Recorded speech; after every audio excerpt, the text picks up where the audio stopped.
Welcome to our channel. Today we how to connect Epson WorkForce printer to Windows laptop, quick method step by step clearly. Turn on your Epson WorkForce printer. Make sure your Windows laptop is also powered on. Ensure that your printer is connected to the same Wi-Fi network as your laptop. Open the control panel on your Windows laptop.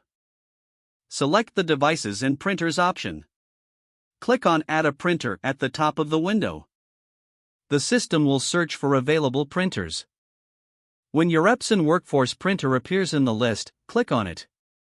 Select Next to begin the installation process. Follow the prompts to complete the installation. Once the printer is added, you may set it as the default printer if needed. Print a test page to confirm successful connection.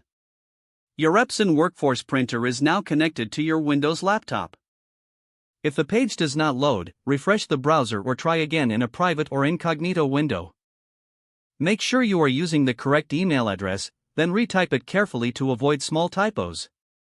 If your password is not accepted, use the reset option and create a new strong password you can remember. Check your spam folder for verification or security emails, then complete any requested confirmation steps. Enable two-factor authentication if available to improve account security and reduce unauthorized access. After signing in, review your profile details so your contact information and settings are accurate and current. If you see an error message, note it down and try again after restarting your device and internet connection. Log out when you finish, especially on shared devices, to keep your account and payment information secure.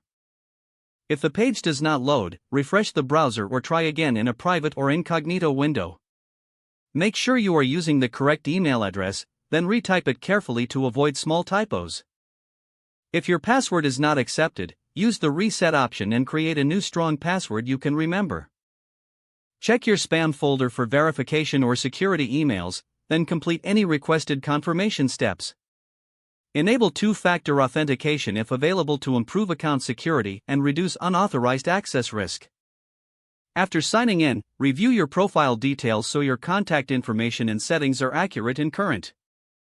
If you see an error message, note it down and try again after restarting your device and internet connection.